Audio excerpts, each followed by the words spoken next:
मन्दिरमा जान्छौ यात्री, कुन मन्दिरमा जाने हो?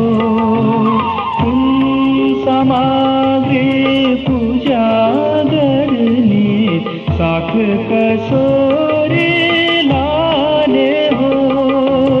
कुन मन्दिरमा जान्छौ यात्री, कुन मन्दिरमा जाने हो?